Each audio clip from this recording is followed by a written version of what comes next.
Olá, olá pessoal, Malembe, o seu podcast está de volta. Lá está, hoje estamos cá na nossa casa antiga. Antiga não, né? Estamos de volta ao modelo inicial. Diria o modelo inicial porque tivemos aqui uma mudança que desde já agradecemos a Fluxo SLA por mais de um ano que esteve connosco. Foram anos fantásticos, com grandes produções. Obrigado. E agora estamos cá de volta, como diz o meu colega e amigo, vou parafrasear a frase dele, um convidado de garbo e elegância. Hã? Esta é a tua frase, né? Ao meu lado tem o JPP, a quem faço as honras da casa. Alô, você que está aí do outro lado, prazer enorme, estamos de volta hoje com mais um convidado de garbo e elegância, mas antes de passar aqui a Petra, eu peço a você para marcar o sininho aqui embaixo, porque sempre que tiver novidades do Malembe, você é avisado rapidinho e assim você pode ver os novos episódios que virão por aí. Como o Madrino disse, estamos aqui numa casa nova, numa nova casa e estamos muito satisfeitos. E o nosso primeiro convidado hoje nessa nova casa vai ser apresentado agora a você pela Petra. Tudo bem, Petra? Tudo bem, vovô, tudo bem? Olá em casa, sejam bem-vindos a mais um episódio Malembe. É um gosto estar aqui com vocês. Antes de começarmos, tivemos aqui muitas emoções à flor da pele a serem geridas e é exatamente sobre isso que nós vamos falar aqui hoje com o nosso querido convidado, Paulo Moreira. Olá, é um gosto estar aqui convosco. Antes de mais, obrigado pela sua presença. Foi fácil marcar, não é? Foi logo à primeira. Foi. Logo à primeira, era para estar aqui há 6 meses por aí. No fundo já faz parte das emoções, né? Sim, estava a testar. A gerir a frustração, não é? Se o padrinho eu. Não. Mas chegou a hora e vamos tentar tirar o melhor proveito disso. Vamos a isso. Paulo, nós temos uma dinâmica aqui no programa que é a seguinte: o convidado anterior deixa sempre uma pergunta para o convidado a seguir. Vai acontecer o mesmo com você. Okay. No final do programa você vai fazer uma pergunta para o próximo convidado, que nós ainda não sabemos quem é. Mentira. Mas pronto, tudo bem. Há muitas vezes que não sabemos quem é. Por acaso hoje sabemos quem é, mas há muitas vezes nós agora sabemos e o Paulo sabe também quem é. Por isso que vai ser... Pois é. Por isso, mas tudo bem. Finge que não sabe, ninguém viu. Portanto, vamos ouvir a pergunta da convidada anterior.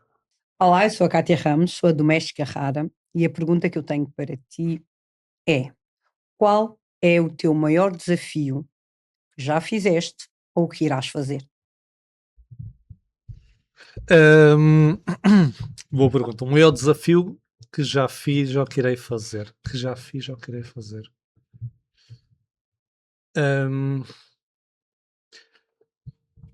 Eu acho que não tenho sim um grande desafio, ou seja, tenho muitos desafios médios, agora assim gigante. Eu posso dizer, se calhar um dos desafios foi, eu trabalhei durante algum tempo por conta de outra, numa primeira vida que eu tive, e houve um momento que eu tive que arriscar tudo e despedir-me de onde estava para lançar o meu projeto, e aí se calhar foi um desafio, porque eu estava com a minha agora esposa, na altura não era esposa, e tínhamos despesas partilhadas, normal de um casal, e foi uma decisão feita muito por paixão, mais do que pela parte financeira, que ficava a perder ao início nesse sentido. Então foi essa decisão, foi dar um salto para o desconhecido e deixar o conhecido para trás. Então esse foi um dos grandes desafios que eu posso pensar assim, que me veio à cabeça em primeiro lugar. O Paulo Moreira, para quem não sabe, é um expert com vários cursos e várias palestras, você também dá palestras, não é? Sim. Sobre inteligência emocional. Como é que uma pessoa que trabalha com a inteligência emocional toma uma decisão em cima da paixão? É assim, quando nós falamos de emoções, inteligência emocional não é descartar emoções, não é sermos estoicos, não é apenas olhar para a razão friamente, porque as emoções sinalizam alguma coisa. E neste caso a paixão sinaliza que há um interesse por trás daquilo que nós queremos. E eu também resumi, logicamente, o desafio, mas foi uma preparação até essa escolha. Foi uma escolha ponderada, mas, ou seja, a paixão ajudou-me a perceber que realmente é aquilo que eu queria. Porque se não fosse essa emoção, eu poderia manter-me num sítio, não sei como é que seria a minha vida nesse sentido, mas se não fosse essa emoção a ser um catalisador de mudança, eu se calhar manteria-me, ou não, mas poderia-me manter na decisão que eu estava anteriormente e possivelmente iria-me sentir menos realizado ao longo do tempo. E tudo o que veio desde aí, que foi muita coisa mesmo, não teria acontecido. Então, quando nós falamos de inteligência emocional, não é não escutarmos as emoções, mas também não é sermos conduzidos pelas mesmas. É observá-las, interpretá-las, integrá-las e tomar uma decisão com base nisso. Se fez sentido, se não fez, podem perguntar que eu estou aqui para isso. Não, eu tenho um monte de perguntas, mas eu vou dar uma autoridade. Não, eu pergunto, e nesse processo de perceber, aceitar, integrar, decidir, o que é mais difícil? O mais difícil, por vezes, é nós percebermos que estamos realmente a tomar uma decisão, estamos a racionalizar demasiado. Porque isto é bom na teoria, é fácil na teoria falar, mas por vezes tu não sabes se é realmente uma decisão ponderada, deliberada, ou se estás a mesma a ser enviesado pela emoção, mas estás a arranjar argumentos que satisfaçam esse lado da emoção e possas dizer, não, esta escolha foi deliberada, mas não foi. Tu é que racionalizaste. Então esse é um primeiro ponto, é perceberes realmente até que ponto é que estás a tomar uma decisão de alguma forma deliberada. E o segundo ponto, eu acho que é mais a assimilação dessa emoção. E dependendo da emoção que nós estamos a falar, porque se for uma emoção desconfortável, é mais difícil assimilar. Se for uma positiva, é muito fácil assimilar. Por vezes não podemos assimilar tanto essa emoção positiva. Então, dependendo do tipo de emoção que nós estamos a falar, há processos que podem ser mais desafiantes do que outros. Paulo, eu por acaso estou familiarizado com o tema. Tu? Sim, sou especialista. Eu tenho uma obra que eu termino a obra da seguinte forma: temos que ter sensibilidade para ouvir e racionalidade para agir. Uhum. E, no fundo, com base na tua experiência, quais são os maiores mitos que as pessoas têm relativamente àquilo que é inteligência emocional?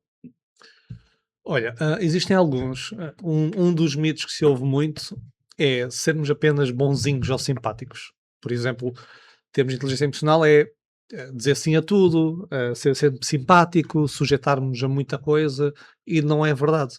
É apenas percebermos, isto é muito importante desmistificar, é perceber que as emoções são informação e pensarmos porque é que será que nós sentimos emoções, o ser humano. Elas são informativas de nós, da situação, do que está a acontecer.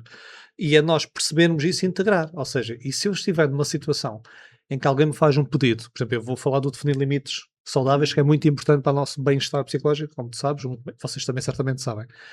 Alguém me faz um pedido, neste momento não é conveniente, e eu sei, e a todos nós, ou a grande parte de nós custa-nos dizer que não, principalmente às pessoas que nós gostamos, não, porque coitada da pessoa está a pedir, se calhar ela quer muito e eu vou dizer que não, e vou parecer que estou muito autocentrado, e estes pensamentos surgem. É muito mais fácil deixarmos ir por isso e dizer que sim, embora queiramos dizer que não, do que integrar isso, perceber que neste momento eu não consigo dar essa resposta, não vai dar, por muito que eu queira, e ter esse discernimento de entender isso, integrar isso, comunicar isso de forma respeitosa, enquanto respeitamos o interesse do outro, mas satisfazemos nossos à mesma, e concluir essa comunicação. Então, um dos mitos é isto, é sermos sempre bonzinhos, simpáticos, dizer sim a tudo. Outro dos mitos, aí não é inteligência emocional, é mais sobre as emoções, é que as emoções apenas atrapalham, e tu já ouviste isso muitas vezes, e não servem para nada. Eu em muitas formações, ou seja, eu sou psicólogo, tal como a Petra, mas não sou clínico, eu faço investigação e leciono, e também dou palestras e formações.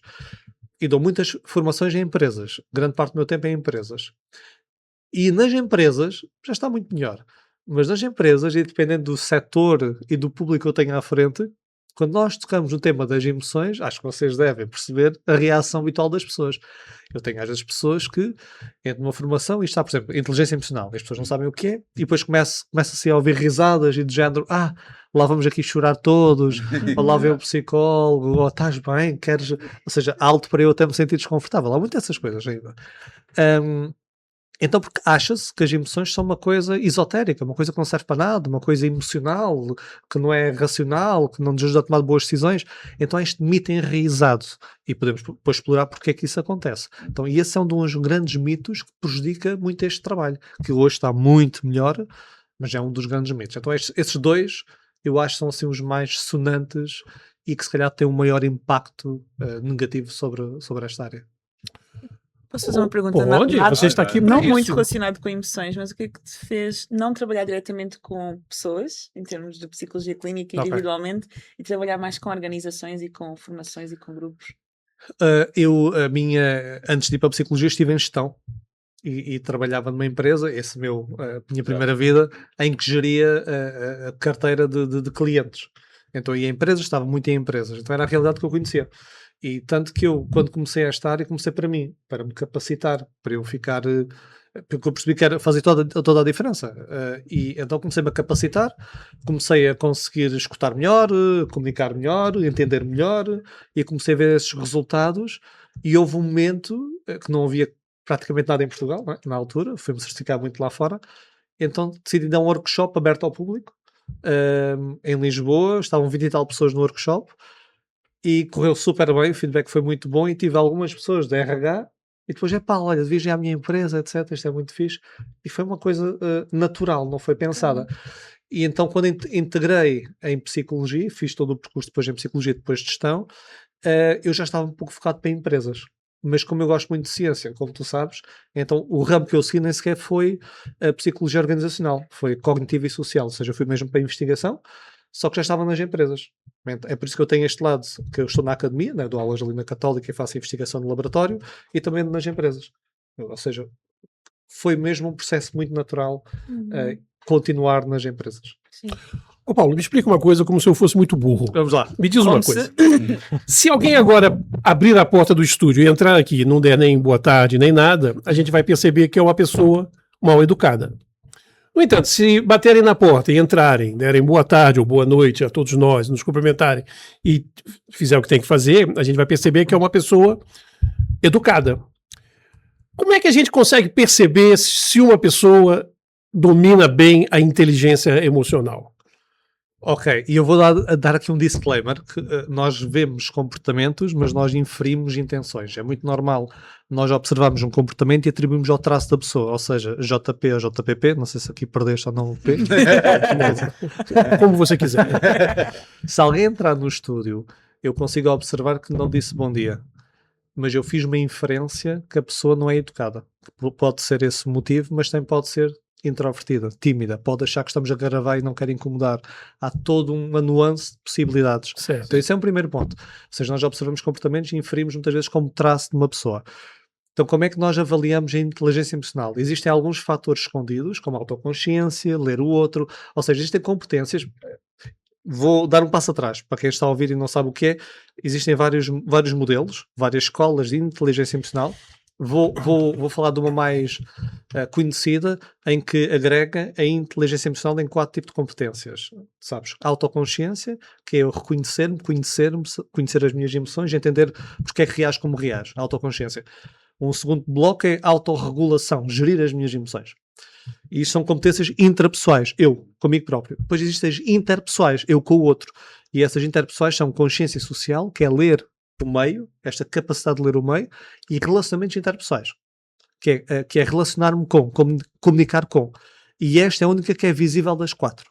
Então, quando eu observo alguém a ter comportamentos, eu apenas observo o 4º ramo, ou às vezes um pouco o 2º ramo da autorregulação, consigo ver por vezes as respostas regulatórias.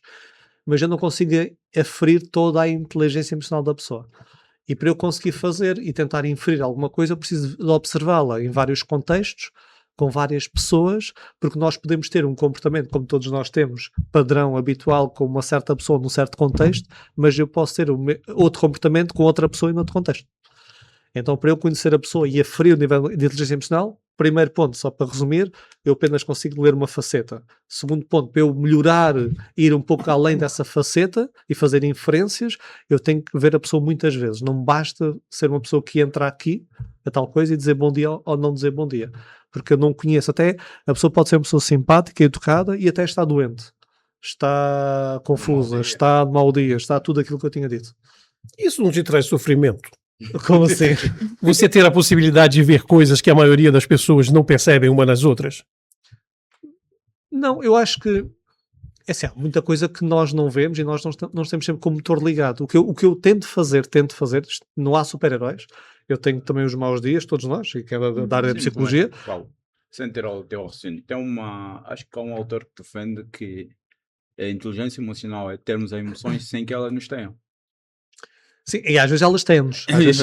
Mas sim. Só aqui eu acho que o mais simples para mim que eu tento utilizar é, existe uma frase do Mark Brackett, que é o presidente e fundador do Centro de Inteligência Emocional da Universidade de Yale, e ele diz que nós devemos ser mais cientistas e menos juízes. E eu tento usar esse mantra e simplifica, é ser mais, por exemplo, a partir do momento que tu comunicaste isso, e qualquer pessoa comunica no dia a dia, eu tento perceber, estou em modo juiz ou cientista. Então, ativar o cientista é, porque é que será que isto aconteceu? O que é que pode estar por trás disto? E só o facto, eu não preciso chegar a nenhuma solução, mas isto ajuda-me imenso, porquê? Porque a certeza é inimiga da empatia. Quando nós sabemos porque é que a pessoa agiu como agiu, ficamos menos empáticos, julgamos mais rapidamente e reagimos mais efusivamente. Eu noto isso com o meu filho.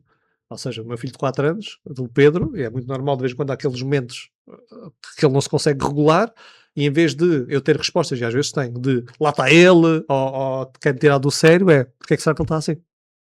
Mas, por exemplo, se... E isto não leva a sofrimento, ou seja, o que estás a dizer leva-me até ao contrário. Eu sofria mais sendo juiz do que sendo cientista. Mas por defeito de profissão, Somos juízes. você faz uma leitura diferenciada ou uma leitura mais profunda das pessoas que cruzam com você o dia a dia. Tente investir esforço para fazê-lo. Porque se invertermos a situação e amanhã eu te der uma fechada no trânsito e você passar por mim e fizer assim, eu não vou acreditar que é você. Mas você tem o direito de fazer assim. Tenho, eu que estava a dizer. Ou seja, eu também, eu e qualquer pessoa tem os dias menos bons. Ou seja, muito importante.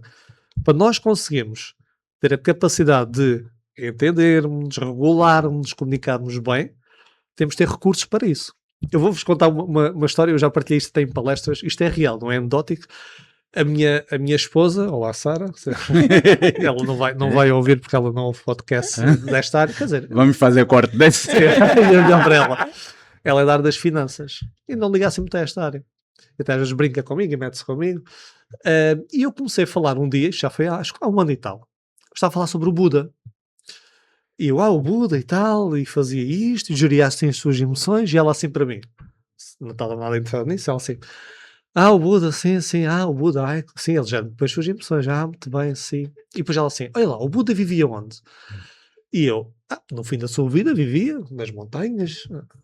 E ela, nas montanhas, e quê? Junto de pessoas, cheio de pessoas, e eu assim, não, vivia também muito isolado, nas suas práticas meditativas, e ela, na montanha...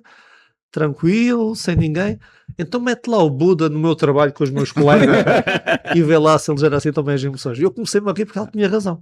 Ou seja, dependendo do contexto e dos recursos, se nós dormimos mal, estamos estressados, etc., não vamos ter esta capacidade. A nossa resposta por defeito não é essa. Isto é uma resposta treinada. Ninguém tem uma resposta implícita automática nesse sentido, de entendimento de será que isto aconteceu alguma coisa. Eu tenho que ter recursos para conseguir ter este pensamento. Isso por acaso é uma das ideias que eu mais gosto de inteligência emocional, que é uma coisa que é treinada, não é algo que não é inato, né? Nós vamos adquirindo essa competência e podemos ir treinando. Então uma pessoa pode efetivamente não ter inteligência emocional hoje, mas ir treinando ao longo do tempo para conseguir adquirir. A resposta imediata é primativa. Se alguém me corta no trânsito e depois eu posso se tiver recursos, respirar, não sei porque é que cortou. E às vezes também eu corto pessoas no trânsito, não percebo, estou com pressa, mas isto é preciso recursos. Agora, se eu estiver estressado, com pressa, já fui cortado 2 ou 3 vezes, se calhar JPP. Mereci. Não. Mas, Paulo, que fatores externos influenciam na inteligência emocional das pessoas? Por exemplo, a maneira como você senta, a maneira como você dorme, são fatores que também influenciam no dia a dia na inteligência da pessoa, na inteligência emocional da pessoa. Emocional, sim. Quando nós falamos em inteligência emocional, então, é nós entendermos, reconhecermos as emoções, gerir as nossas emoções, comunicar as nossas emoções. Isso é o standard. Para eu conseguir fazer isso, tenho que ter recursos. E para ter recursos, o corpo tem um peso determinante. Principalmente o meu. Então, e é cada vez mais importante e cada vez mais falado e é desconsiderado por muitas pessoas, porque todos nós já ouvimos falar isso desde os nossos avós, etc, que é, tens de dormir bem, andas a comer bem, andas a descansar bem, mas é super determinante. Ou seja, existe um conceito que é o core affect em inglês, que é o afeto central, que tem a ver com 2 dimensões, que é o arousal, ou seja, o arousal é o nível de ativação fisiológica. Por exemplo, se eu bebo muitos cafés, estou-me está ativado. Se estiver estressado, estou-me está ativado. Ou então baixo arousal. Eu estou com sono, lento, apático, etc. Então, dependendo do meu nível de arousal, certas emoções podem ser ativadas mais rapidamente. E vou simplificar. Se vocês estiverem super entediados, sem energia, vocês conseguem ter rapidamente emoções de alta intensidade? como uma alta irritação, um alto entusiasmo, sim ou não? Não. Não. Não. E se estiverem super ativados, não é mais fácil ficarem irritados ou entusiasmados? Ok? Então esse arousal conta. E o outro nível é agradabilidade, que é o tal, depois mudo então. Agradabilidade, que é um estado mais agradável e menos agradável. Às vezes nós acordamos bem dispostos, outras vezes acordamos assim mais irritadiços. Com base nesse core effect, em inglês, as emoções, certas emoções podem ser mais potenciadas do que outras e logo a minha inteligência emocional vai modificar imenso. É por isso que basta o seguinte exemplo. Eu durmo mal, comi mal, estou estressado, isso tudo. Vou regular melhor as emoções? Não. Não. Vou dormir bem, comi bem, estou relaxado, etc. Agir melhor as minhas emoções? Sim. Então, sim, tem um grande peso na forma como gerimos as nossas emoções. Uhum. Paulo, para um leigo que não entende nada de gestão de emoções, quais seriam, no fundo, os principais passos que a pessoa deve tomar para aprender a regular melhor as suas emoções? Vais dizer para ler o teu livro. É uma pergunta que abre aqui o mundo, porque depende da situação, do contexto, Sim, vai. e há vários fatores. Agora, existem aquelas básicas que todas as pessoas sabem, mas são as mais importantes, que é, se eu estiver num momento, vamos supor que eu estou muito ativado e eu tenho uma resposta muito rápida, ou sou muito impulsivo, então, se eu sou muito impulsivo, a minha resposta deve ser abrandar a resposta impulsiva. Nem que seja, e todos vocês sabem isso, quem nos está a ouvir, o tal coisa de parar e contar até 10 mentalmente, por exemplo, ou respirar fundo. São aquelas pequenas técnicas que todos estão a ouvir, estão a dizer, a sério, Paulo, estás a contar isso, todos me dizem isso, mas são das mais determinantes. E eu gosto quando as pessoas dizem assim, Paulo, ok, contar até 10, já ouvi essa, há mais. E eu pergunto sempre, e fazes já sei? Não, já, como ouviu, já está. Não, eu faço ou não faço? Fazer faz toda a diferença. Então, a minha resposta é, dependendo da minha resposta que eu tenho, ou seja, é tal coisa, sou impulsivo, ou vou logo abaixo, ou qual é a resposta que eu quero gerir? Com base no meu comportamento que eu quero gerir, eu posso ter uma solução diferente. Eu tenho pensamentos mais de ataque sobre a pessoa, então se calhar trabalho mais nos pensamentos. Ou seja, eu fico muito quente corporalmente, se calhar tento resfriar o meu corpo. Então, dependendo do que eu quero, há uma resposta sempre diferente. Uma coisa que ajuda muito, que eu comecei a fazer com o meu Pedro, é nós podemos imaginar as emoções como uma onda. Elas são como uma onda. Elas têm um início, um pico e um fim. Todas as emoções têm um início, um pico e um fim. Seu Pedro é o seu filho. É. E como é que você cria um filho com esses conhecimentos para viver num mundo em que ninguém sabe disso? Não, fala-se cada vez mais sobre isto, Mas fala-se. é diferente falar do que fazer. Sim. É isso, concordo, sim. Ou seja, o que eu tento fazer com ele, e faço com ele, tento e faço com ele, é falamos sobre estes temas. Por exemplo, às vezes estou sentado com ele, ou vou buscá-lo e digo assim, olha, em vez de dizer, como é que foi o teu dia? Bem. Olha, o que é que trouxe mais alegria hoje? O que é que trouxe mais irritação? O que é que causou mais tristeza? E depois exploramos as coisas. Eu vou dar um exemplo prático que aconteceu. Ele há 2 meses e pouco, sensivelmente, ele chegou a casa na mesma semana 2 vezes arranhado ao pé do olho. Que é uma coisa perigosa, mas os miúdos magoam-se, arranham-se, etc. E o que é que um pai pode dizer? Muitas vezes, tens de ter cuidado, não podes deixar arranhar. E eu sei que isso não vale nada. Porque o falar, naquela idade, ou seja, tem que ser mais experiencial.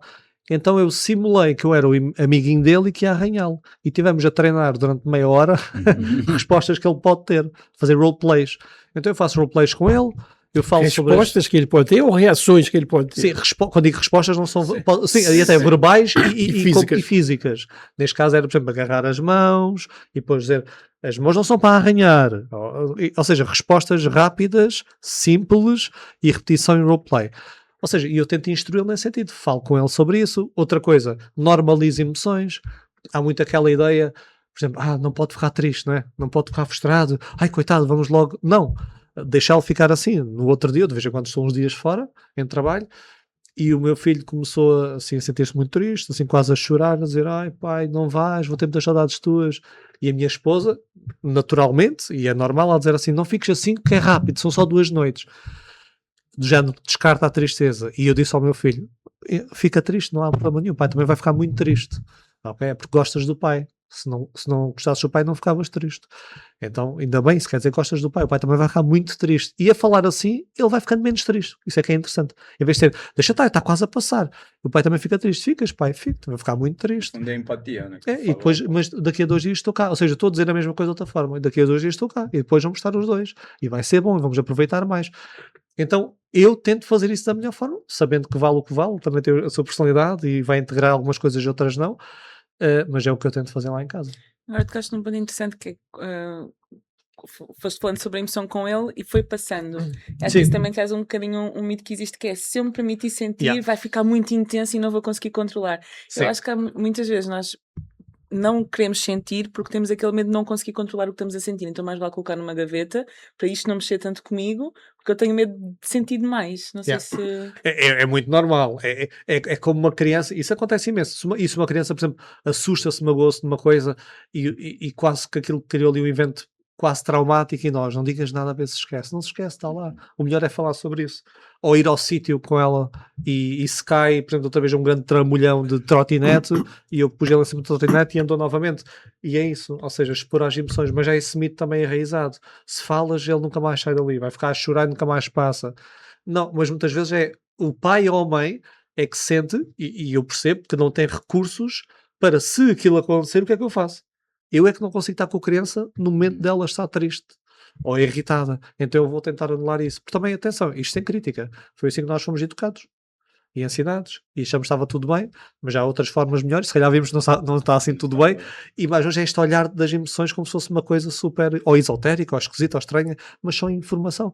Ou seja, é este olhar. Se nós tivermos apenas este olhar, isto para simplificar, quando alguém tem uma emoção ou eu tenho uma emoção, se conseguir perceber qual é, perceber que isto é uma informação. É como o meu filho está triste, a informação é ele gosta de mim, vai ter saudades minhas, ele vai sentir a minha perda, porque a tristeza é uma percepção de perda. Ok, ele está a sinalizar que vai-me perder durante uns dias. Boa, sinaliza que gostas de mim. É um pouco por aí. Outro exemplo, quando era pequenino, falando dele, mas podemos falar também da empresa, já o que quiserem. Ele a montar os blocos de Lego, aqueles Legos maiores, quando ele tinha pai de 2 anos, não são os fininhos, por causa da motricidade fina, ele tentava encaixar o Lego 2, 3 vezes, não conseguia, e um Lego no ar logo. Era a frustração. E a frustração significa que eu não estou a conseguir fazer isto desta forma. Então o que eu fazia a ele, em vez de dizer, está tudo bem, filho, deixa estar. Não, eu pegava na mãozinha dele, olha, estás frustrado, é normal, quer dizer que não estás a conseguir fazer assim. Seja, olha, se rodares assim consegues encaixar. Ou seja, se nós olharmos para as emoções como uma fonte de informação, está frustrado é porque não está a conseguir fazer e quer fazer. Está triste é porque acha que vai perder alguma coisa, ou vai-me perder a mim, ou está com saudades minhas. Está zangado é porque sente que alguém foi injusto. É muito mais fácil e nós conseguimos lidar melhor com as emoções das crianças, prepará-las melhor e tocá-las melhor para este mundo que nós não sabemos como é que vai ser no futuro. Você está... Quer falar? Não, e no contexto adulto, como é que seria? Você está a provocar em mim alguns sentimentos de culpa terríveis. É assim que tu lidas com a tua filha, não é? Não, quando ele disse o que disse, eu ia me lembrando aqui, por exemplo, o meu filho uma vez chegou em casa e a mesma coisa, disse que alguém tinha lhe batido. E eu disse, olha, não vai acontecer a segunda. Ah, por quê? A segunda vez, quando acontecer, tu enfia os 2 dedos nos olhos do miúdo. Podia ter feito, resolveu o problema. Eu fui chamado à escola e eu dei os parabéns a ele na frente lá da senhora. Resolveu o problema. Sim. Resolveu o problema. Agora, pegando aqui no mundo adulto, nós hoje vivemos aqui uma, como é que eu posso dizer? Uma praga, não é uma praga, não seria bem o termo certo, mas uma maldição que se chama violência. Não, o que eu tinha vontade de dizer, eu não posso dizer aqui. Mas, por exemplo, hoje vivemos uma explosão de violência doméstica, ok? Ah, mas sempre existiu, eu sei, sempre existiu.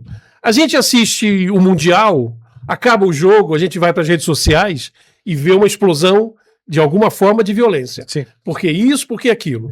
A gente num dia à noite está em casa jantando com a família e a gente vê um pronunciamento do presidente dos Estados Unidos a dizer as maiores barbaridades. Correto. A gente está em casa, vê os noticiários e entra o presidente do Chega e diz chega e solta aquelas barbaridades.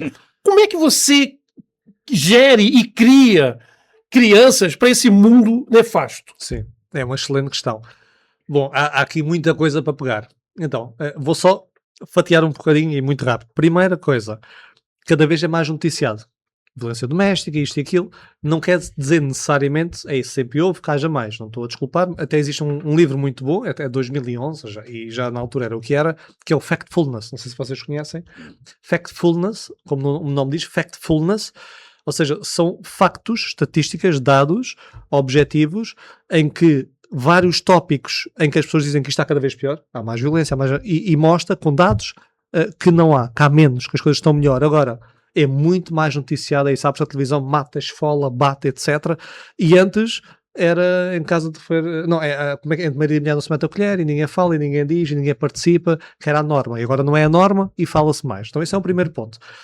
E como é mais divulgado, nós em casa, o que nós fazemos, por exemplo, nós não vemos televisão. E isso não quer dizer, muito importante, que não estejamos informados. Eu estou informado, eu consumo notícias diariamente, mas consumo, por exemplo, durante 20 minutos, leio as notícias e estou informado. Se eu estou exposto constantemente, só para mostrar, Sim, sim, sim. há muita investigação que mostra, quanto mais nós vemos notícias desse foro, mais começamos a ver o mundo dessa forma, começamos a sentir mais revolta, e depois o que acontece? Muitas vezes isso. Eu sinto aquela revolta e o mundo é uma bosta, e eu vou para as redes e vou destilar ódio, e depois vou-te ver o ódio ser destilado também, e depois também se faz com que... Houve um estudo que foi feito no Facebook, não sei se conhece esse estudo, em que os investigadores, agora já não podem fazer isso, não têm permissão, mas eles filtraram o feed de notícias das pessoas sem saberem. Imagina, vocês vão ao Facebook e vocês estavam a ser alvos de uma experiência sem saberem. Então, o vosso feed de notícias era filtrado apenas para surgir notícias positivas, verdadeiras, dos vossos amigos, mas, ou seja, o algoritmo já filtra. Então, os investigadores filtraram só positivas. Vocês viam as coisas boas, só positivas. E outra metade, só negativas. E depois eles mediram o quê? Os comentários e os tipos de comentários das pessoas. Então, basicamente, aqueles que viram estavam filtrados de forma negativa, e aquilo foi tipo aí uma semana de filtro. Começaram a comentar muito mais de forma violenta, negativa, a atacar, etc. Ou seja, isto alimenta. Só para dizer que a informação que nós também damos e expomos também vai fazer com que veja o mundo de forma diferente. Porque o mundo tem muita coisa boa, coisa menos boa, há muita coisa má que eu concordo a 100%, atenção. Mas também aquilo que vamos expor conta muito. Olha, uma pessoa da minha família estava a ter ataques de pânico, um exemplo, durante o Covid, e ela não parava de ver televisão. E eu disse só isto: olha, eu sei que quer estar informada, e comentei, vê 20 minutos e depois desligar a televisão, não consumas mais notícias. Ela, ao fim de 2 semanas, melhorou. Começou a sentir-se melhor. Ou seja, há pequenas coisas que o nosso cérebro é uma esponja, e o nosso cérebro, com base na informação que tem, vai ver o mundo de forma diferente, porque é a informação que ele acha que é real. Esse é o primeiro ponto. E os diretores de televisão sabem disso. Claramente, sim. Fazem de É propósito. o que vende mais, é o que consome mais. Esse é o primeiro ponto. E segundo ponto, e é uma excelente questão, como é que nós preparamos as pessoas para isso, é cada vez mais importante nós também termos esta capacidade de regular as nossas emoções, regular os nossos impulsos, ter pensamento crítico, porque uma coisa que nos falta muito é pensamento crítico. As pessoas partilham notícias falsas, vê um headline e de repente respondem logo. Nós, na formação que tu foste, nós trabalhamos uma coisa que são as falácias. Falácias são argumentos com falhas. Ou seja, as pessoas começarem a identificar um certo argumento, aquilo é falacioso, aquilo não é verdadeiro. Em vez de eu ficar logo inundado com uma emoção de raiva e ir comentar, eu percebo que aquilo não faz sentido. E ao perceber que aquilo não faz sentido, esfria uma emoção.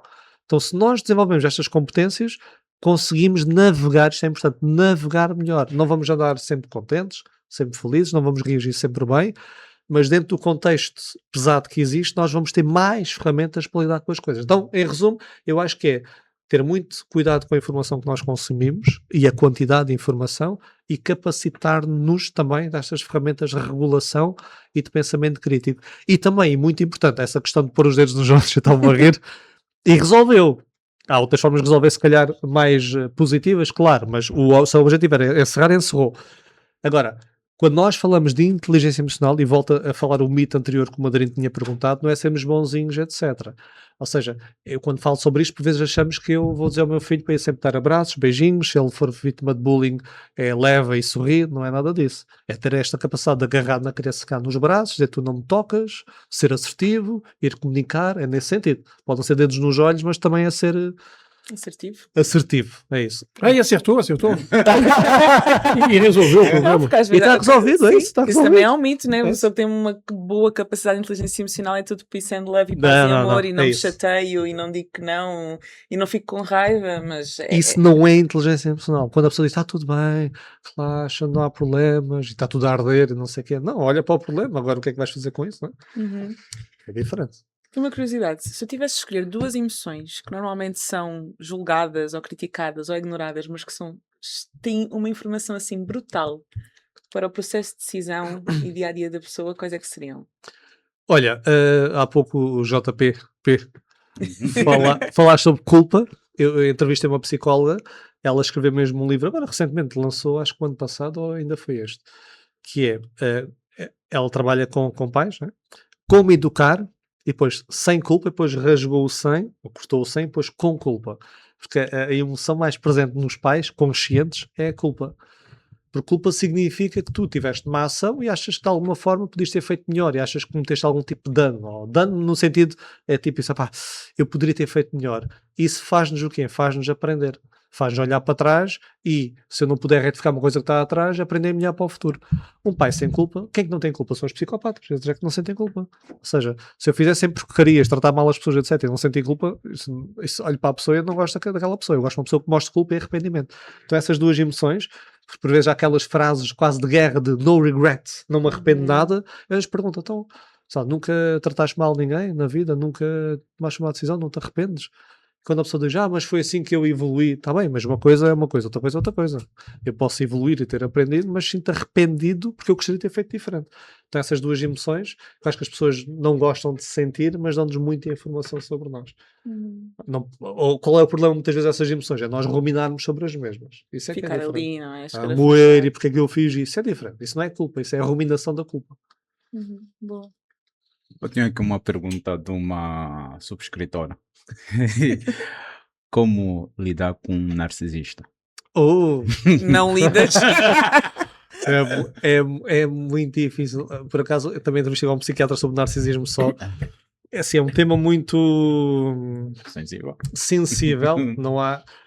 É assim, se a pessoa estiver perante mesmo um narcisista e for alguém que a pessoa possa não estar ao pé, é melhor tentar de alguma forma e reduzir o tempo de exposição a essa pessoa, tentar ao máximo afastar-se. Mas há pessoas que vivem com familiares. Às vezes é o próprio marido. É isso. É assim, é muito sensível, depende do impacto que está a ter também, mas a pessoa tem que se proteger, tem que definir limites saudáveis, tem que ter aquele momento de até onde é que eu permito ir e estou são. Ou seja, até que ponto é que eu aceito isto? Até que ponto é que estes comportamentos de alguma forma me vão prejudicar a minha saúde mental, a minha vida, o meu dia-a-dia? Porque há pessoas que conseguem viver de forma minimamente em harmonia com alguns narcisistas. Agora, há pessoas que lhes destrói a vida. Eu tenho que perceber. Por isso não é fácil, não é? Não é fácil mesmo, e às vezes mesmo procurar ajuda especializada é o melhor, não é? Para acompanhar nesse processo muito individualizado. Essa seria a minha principal recomendação, mas a pessoa tem que perceber se está a impactar negativamente a vida ou não, e se sim procurar ajuda, se não, é ter ferramentas. Pegando no gancho do pessoas que destroem a vida, eu queria que você me explicasse o seguinte. As mulheres têm a mania de dizer que todos... Ela acha que eu vou estar... As mulheres têm a mania de dizer que os homens são todos iguais. E eu parto do princípio que as mulheres são todas diferentes. E elas não vêm com manual de instrução nem nada. Como ter inteligência emocional num relacionamento? Isso é muito uma pergunta muito aberta. Sim. Olha, ideia para o próximo livro. É isso. És assim, querida? Não. Não, é assim, acho que é muito importante. Cada relação é uma relação, logicamente, mas há padrões nas relações que nós podemos ver que tendem a ter melhores resultados. E um deles é nós temos a capacidade também de falar sobre as coisas que nos incomodam, que incomoda do outro lado e tentar de alguma forma ter algum tipo de concessão mútua. Agora, nós temos, depende, eu tenho que saber o que acontece. Muitas vezes, ou seja, estou a falar do lado negativo, é quando a pessoa não fala, ou quando a pessoa não sabe o que é que o outro quer, ou quando é apenas para um lado. Isso não é saudável. Uma relação é a dar e receber, como todos vocês sabem, isto não é ciência para ninguém. E acho que esta capacidade de saber falar sobre as coisas, de saber. Outra coisa muito importante nos casais, quando nós estudamos casais, se vocês forem ver a investigação sobre casais, um dos fatores, e mais vezes cada relação é uma relação, eu quando digo investigação de casais avaliam a minha relação, a tua, de 1000 pessoas e tratam padrões. É um padrão, vale o que vale, mas é um padrão. Uma das coisas que mais prevê um relacionamento manter-se saudável ao longo do tempo é a capacidade de reparar o dano. Ou seja, todos discutimos, todos dizemos coisas que nos arrependemos, todos temos as nossas teimosias. Agora, o que fazemos depois disso acontecer tem um peso fundamental. Tipo, varremos baixo do tapete e deixamos estar e acumulamos, ou temos a capacidade de vez em quando, pelo menos, ir lá, reparar, tentar chegar aqui a meio termo, fazer uma concessão futura. Isso é que ajuda, que aí a relação vai evoluindo. Então essa seria se calhar a minha resposta, mas isso é uma pergunta muito... Você ainda há pouco dava o exemplo, numa conversa com o seu filho Pedro, Sim. de que ele estava triste porque você ia viajar. Sim. E que a mãe disse, isso vai passar rápido, e você disse, não, deixa sentir, tem que sentir. Como é que uma pessoa que trabalha com inteligência emocional lida com uma pessoa que sabe que 2 mais 2 é 4? Ela é de números, não é? Sim. Como é que esses universos diferentes se encaixam? É assim, eu quando digo que ela não liga a esta área, não significa que ela não aplique, não reflita sobre estes pontos. Ela faz. Ou seja, não é um alien nesta área. Isso é importante que se diga. Agora, eu, enquanto psicólogo, sofro do mal de muitos psicólogos, que é, por vezes, em discussões que tenho com a minha esposa, logicamente ela diz assim, não sou uma paciente, ou não sou uma aluna, porque às vezes entramos naquele modo e perdemos um pouco a visão. Portanto, de falar, como eu dou aulas, ensino, etc., de repente me meto naquele prisma que não deveria estar. Então, esse para mim é a grande dificuldade que nós temos nesse sentido. Tentar estarmos os dois ali terra a terra e tentar ser um pouco às vezes destas, sei lá, penso num estudo, penso numa ideia, eu sei que aquilo não costuma fazer muito sentido e não estar a dizer isso, não parece que estou de alguma forma a tocá-la e não faz sentido nenhum, e cada um tem a sua visão e a sua versão e é tão válida como do outro. Então esse é o grande desafio, mas ela não é um alien sobre Sim. esta área, não é uma matemática pura, ela também gosta destes temas e gosta e são importantes, não é? Nós falamos sobre isto. Se trabalhas tanto com organizações, no local de trabalho, porque sei que também é uma dor às vezes conseguir gerir as emoções do próprio local de trabalho quando trabalhas com muitas pessoas diferentes. Eu também já passei por essa experiência de trabalhar com pessoas muito diferentes de Sim. mim, que às vezes ativa determinadas coisas, para o momento que tu durmas bem, comas bem, que tu podes controlar, Sim, mas chegas sim. ao trabalho e tens constantemente ativação Sim. emocional. Uma forma prática e também da experiência que trabalhas com muitas organizações e com empresas e líderes e colaboradores e etc. No local de trabalho, como gerir isso? Sei que é uma pergunta complexa, né? Mas se tu pudesses assim responder essa pergunta neste momento. Sim, eu posso só fazer assim uma ponte para isso. Há empresas que eu trabalho que até trabalham com outras culturas e há muitos conflitos interculturais e existem culturas em que são mais expressas emocionalmente, não é? Por exemplo, os latinos expressam mais as suas emoções. Expansivos, não é? Expansivos, e há outros que não expressam suas emoções, como os nórdicos, por exemplo. E ao mesmo tempo existe outra variável que são culturas que estão abertas ao conflito diretamente, ou seja, falo das coisas que eu não gosto diretamente. Por exemplo, os alemães têm estes dois eixos, são abertos ao confronto e são inexpressivos na sua emoção, tipicamente. E, por exemplo, se nós pegarmos... São vistos como brutos, sim, talvez? Não, para nós... Sim, é o sim, sociocentrismo. a minha perspectiva, exato. São frios, são rudes, são brutos, mas para eles é normal. Ou seja, eu estou a chegar ao que estás a dizer, porque é a minha perspectiva sobre o que é que eu acho que deve ser feito, qual é o comportamento que deve ser tido. E então cada um tem a sua lente, e entre culturas ainda isto é maior. E portanto, nós temos culturas que, por exemplo, Angola expressa bem as emoções abertamente, mas em relação ao confronto, são diretos no confronto ou não? Não. É mais ali, andar ali, coisa e tal. Estão a ver? O português anda ali no meio. É verdade. Habitualmente. Então, mas é verdade. E até a confiança. Por exemplo, um angolano, para eu criar confiança, eu tenho que começar a falar, olha, como é que estás? E a família, e não sei o quê. Epá, e viste a bola, fogo, não sei o quê. E depois começa a falar de negócio e tu gostas mais de mim.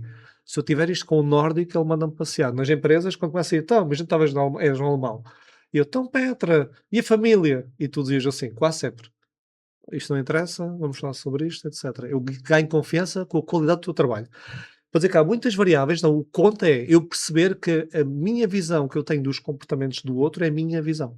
E quando nós explicamos como estes exemplos às pessoas, as pessoas percebem, ok, é a minha visão, eu acho que a pessoa é mais fria, é menos fria, é mais expansiva, é menos expansiva, mas é a minha visão. E quando nós respeitamos, cada um tem uma forma de comunicar e de ser diferente, esta maior, digamos, empatia, não é? Sermos menos juízes, ajuda imenso nas equipas. Só fazer isto, só entender que cada um é diferente. Agora, isso é um ponto, e depois há aquele ponto quando as pessoas têm claramente comportamentos agressivos, retaliadores, e isso nós trabalhamos logicamente. Engraçado você falar isso, porque de uns anos para cá eu cheguei à conclusão, e estou conseguindo fazer isso com muito esforço, de nunca perguntar a ninguém como está. Como é que você está? Como é que você está? Porque quando você quer ser simpático e pergunta como é que você está, você vai ouvir a história toda da vida da pessoa e não é isso que você quer, não é? Não sei se me faço entender. Você não quer saber da vida das pessoas. Não, eu não quero. Como está é uma forma elegante de ser educado. Socialmente correto, é socialmente correto, mas não é necessário. Ai, mas eu por acaso pergunto como está. Mas você quando pergunta, porque você quer ser simpática, você quer ser... Não, você eu quero mesmo saber. Saber que o marido não dormiu em casa. Não, eu se não que o quiser... pneu Olha, do carro do... eu se não quiser saber como é que a pessoa está, eu pergunto, está tudo bem? E a pessoa vai me perguntar, Dá no está tudo mesmo. bem? Não. Porque quando eu pergunto se está tudo bem, a pessoa vai me perguntar, está tudo bem? E tu estás bem? Também estou bem. Acabou o assunto. Quando eu Se pergunto fosse é que como não. estás... Pois, mas é raro. Sim. É, porque já estás- Não. Antigamente eu dizia, bom dia, como é que você tá? Tudo bem? Acabou. É bom dia. Porque se eu perguntar como tá, eu abro a caixa de Pandora e vou ouvir tudo. E eu não tenho tempo, não quero. Mas o normal é Muito que responderem empático. tudo. É que geralmente quando perguntas como estás, as pessoas dizem que está tudo bem. Dão aquelas respostas também rápidas para... Sim, Você não anda de transporte público. Anda. Também ando, claro. De comboio. pra cima. Você já cometeu o erro de perguntar ao passageiro do teu lado, tudo bem, como é que você tá? se tiver Acabou. sentado numa viagem longa, não é Acabou. melhor perguntar. Vai 8 horas de avião do teu lado contando a vida toda. Eu aprendi que eu tenho que evitar isso.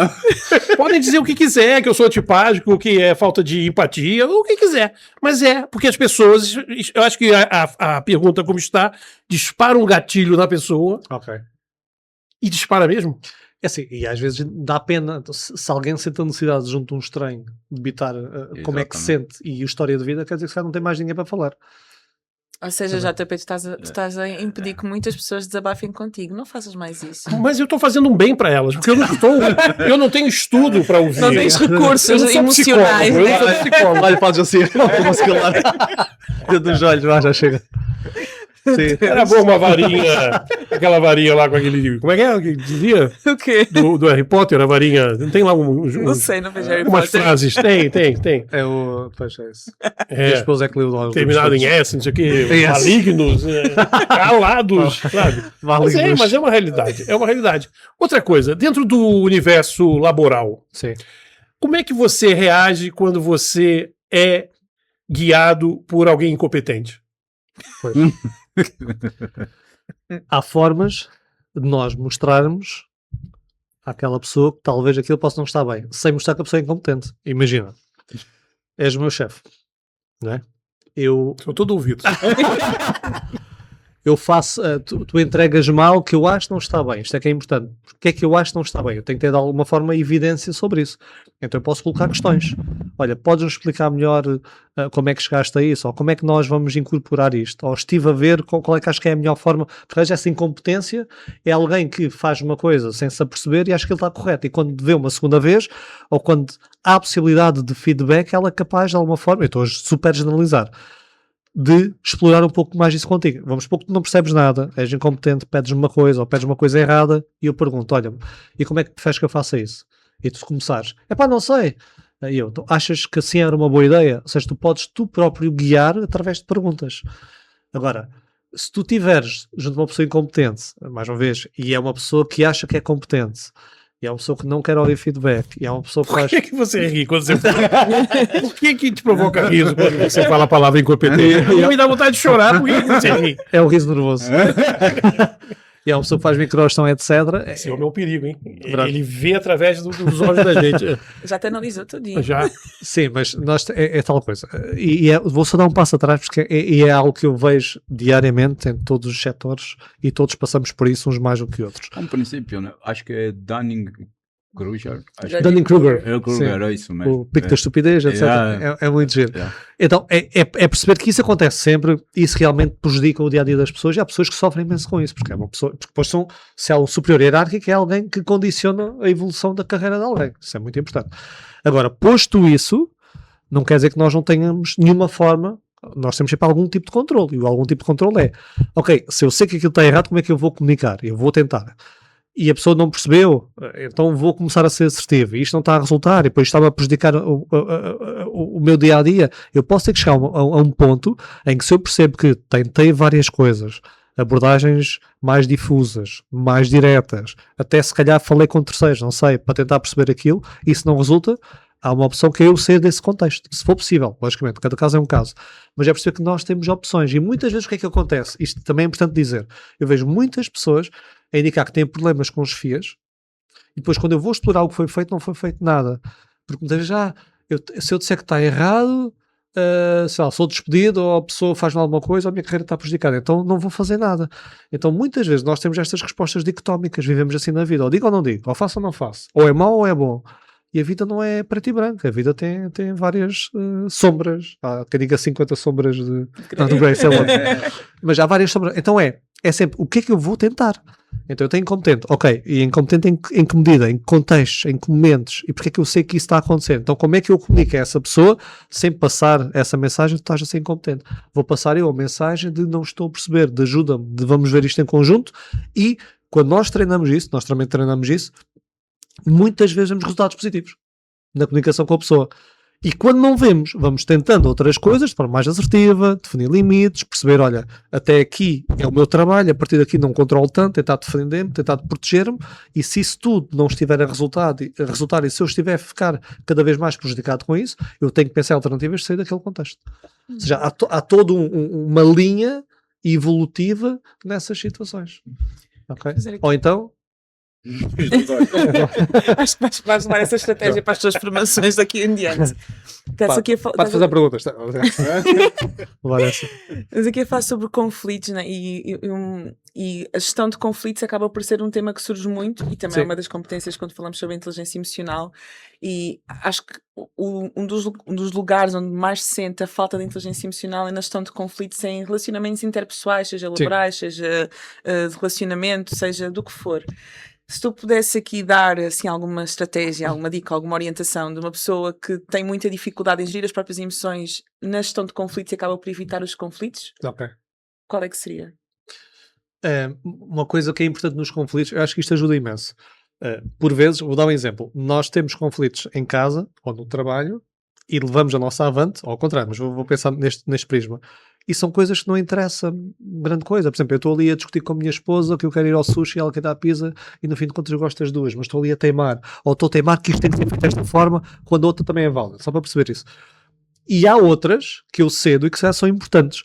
Então, uma regra muito simples na gestão de conflitos é esta. Perante um conflito, eu devo pensar, primeiro, o quão importante isto é para mim e o quão importante é para a outra pessoa. Isto é muito importante. Vamos supor que eu estou em casa e a pessoa quer ir ao sushi e eu quero ir à pizza, mas para mim também não é assim tão importante. E a pessoa quer ir mesmo. É mais importante para mim ou para outra pessoa? Para outra pessoa. Então vou conceder. Está tudo bem. Agora, é mais importante para mim. Então, se calhar, vou ter que tentar defender mais e levar a minha avante, não é? E eu devo pensar, se eu tiver esta forma de evitar conflitos, pensar o que é que vai acontecer se eu continuar a evitar estes conflitos. O que é que vai acontecer? Eu vou continuar a ceder os meus interesses sempre. O que é que vai acontecer? Eu vou ficar com menos autoestima, eu vou educar a pessoa que ela consegue levar sempre dela avante, eu não vou conseguir levar as minhas coisas avante. Eu tenho muitos casos de clientes, de alunos, que passam por isso. Agora, recentemente, numa formação da certificação, até num projeto, havia uma mãe, 2 filhos, tinha-se divorciado, e para não ter conflitos com o ex-marido, cediam todos os conflitos que não tocam aos filhos. Estava a ser prejudicada. Aí já era disfuncional também. Era tudo o que ele queria, tudo não sei o quê, só para não arranjar mais problemas e mais stress, porque já o curso tinha sido difícil, e eu percebo. Mas depois começou a refletir, isto está a ter um impacto super negativo. E estou a educá-lo, é tudo como ele quer. Então, eu quero isto. E qual é a mensagem que eu estou a passar para os meus filhos? E o que é importante para eles? Então, às vezes tenho que refletir sobre o grau de importância para me conseguir, digamos, empoderar um pouco e conseguir, se calhar, ser um pouco mais assertivo na minha comunicação. E é muito importante também saber comunicar aquilo que eu quero. Não é só, isto é como eu quero. É, ok, percebo, entendo perfeitamente que queiras isso, no entanto, vamos fazer agora desta forma por causa disto. E ser assertivo nesse sentido. Mas Paulo. ceder. Até que ponto o ensinamento de quando lhe baterem numa face, você deve dar a outra face é correto? Não, é isso que estamos a falar, ou seja, eu acho que nós devemos ceder quando algo é muito mais importante para a outra parte, mas é um princípio, uma regra simples, mas não é sempre, eu tenho que perceber que cada contexto é um contexto, eu estou sempre a ceder, por exemplo, no relacionamento, se eu estou sempre a ceder, é como falamos há pouco, tem que ser dar e receber, eu tenho que perceber qual é o meu contexto com aquela pessoa, eu estou sempre a ceder, no trabalho também. Uma coisa que eu vejo no trabalho, por exemplo, acontecer imenso, pegamos num colaborador, que ele para uma pessoa quer que as outras pessoas gostem dele, e quer ser visto como bom profissional, eu vejo isto muitas vezes, então essa pessoa cede muito. Tu pedes uma coisa, deixa estar, JPP, eu faço isso. Eu faço isso, deixa estar, conta comigo. E a pessoa cede, e vai ficando sempre para trás. O que acontece muitas vezes? De repente, há uma promoção para ser tida em conta, e essa pessoa que faz tudo por todos, muitas vezes não é promovida. Porquê? Porque nós também gostamos, imagina, se eu tiver uma empresa e vou promover alguém para líder, ou para chefiar, ou para ter mais responsabilidades, eu não quero aquela pessoa que diz sempre sim a tudo e que não tem uma palavra a dizer, não é assertivo, parece que não tem interesses próprios, não é? Eu quero alguém que veja quando diga que não.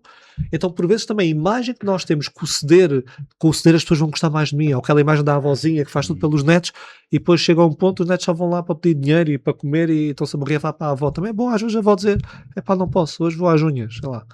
Okay? Isto também é importante, eu pensar onde é que isto me está a levar, e às vezes não pensamos muito no curto prazo, no agora, e temos que pensar mais à frente.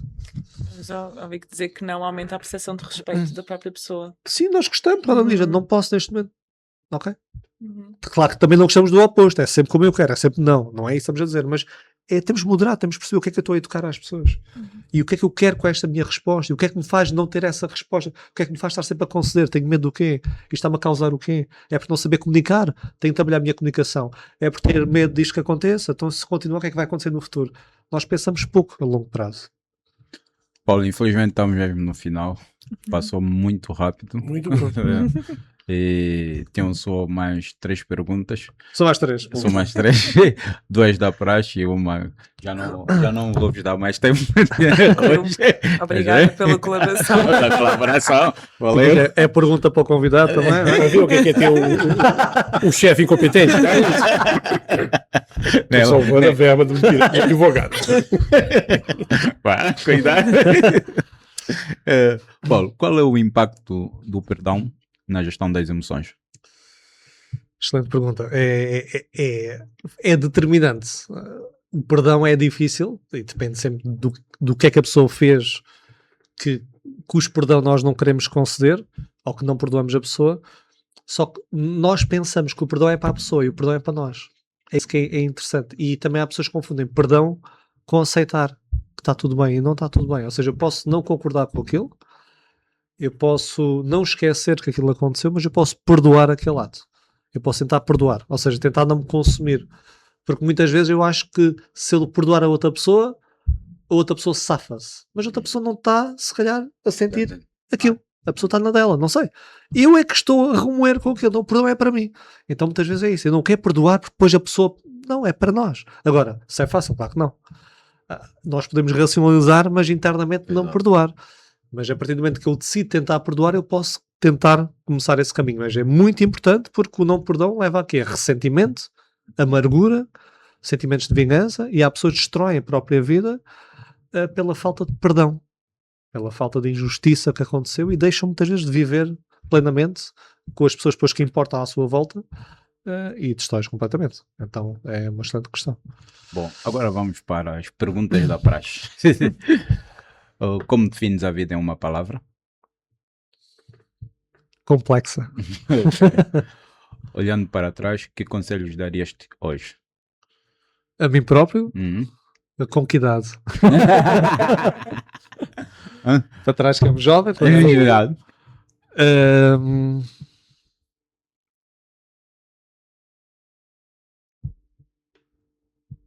Essa nunca te fizeram, levou-te a pensar. Não, há várias, sim, gosto dessa, há várias.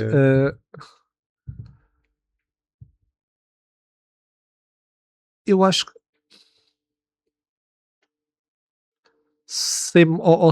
as duas, ser mais curioso ou ser mais cético, mas eu estava a pensar cético, depois estava a pensar no impacto que pode ter o cético. É o ceticismo, não é o conceito de ceticismo permanente, que é recusar as ideias à partida. É o ceticismo pontual, que é quando ouves uma ideia, deixa-me lá ver se isto é o tal pensamento crítico. Okay? Então é isso.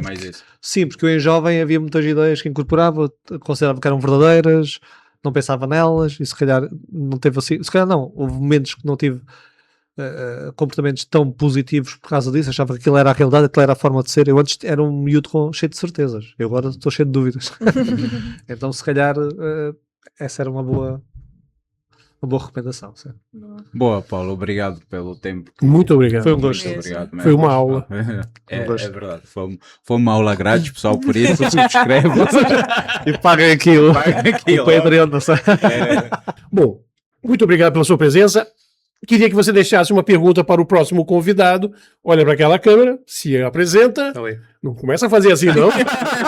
Estou a levar essa em casa. Se apresenta e deixa a pergunta para o convidado a seguir. Ok. O meu nome é Paulo Moreira, sou psicólogo, trabalho na área da inteligência emocional e a minha pergunta que eu tenho para ti é: se pudesses ter outra profissão, sem ser aquela que tu tens, o que é que gostarias de fazer? Se pudesses fazer tudo aquilo que pudesses, sem qualquer tipo de amarras, restrições, o que é que gostarias de fazer? Muito bem. Você gosta de chocolate? Sim. Sim, esse sim foi fraco. Não tiveste muito entusiasmo. Não, foi apanhado. Não, sim, não gosto, mas tive forçado. Não, gosto, mas não gosto de todos, ou não sou assim grande fã. Mas pronto, esse aqui é o melhor chocolate do mundo. É uma oferta eu já gosto. do nosso patrocinador Chocolate Boutique. Se você não gostar, dê para a esposa dos números. Ou ela gosta. Pronto, e é uma prenda nossa. Obrigado. E também, quando você quiser fazer um aniversário, uma festa, lançamento de um livro, você contacta com a Cleo Eventos, que ela vai organizar a melhor festa para você. Decoração, com tudo. Cleo Eventos, um grande abraço, obrigado. Obrigado. O quê? Tá aí, Cleo Carvalho. Cleo Carvalho Eventos, Gostei muito. Gente, temos que terminar. Sim. Gostou? Eu gostei, claro. Eu gostei muito também. Muito obrigado e até uma próxima oportunidade. Obrigado. Tchau, valeu. Tchau.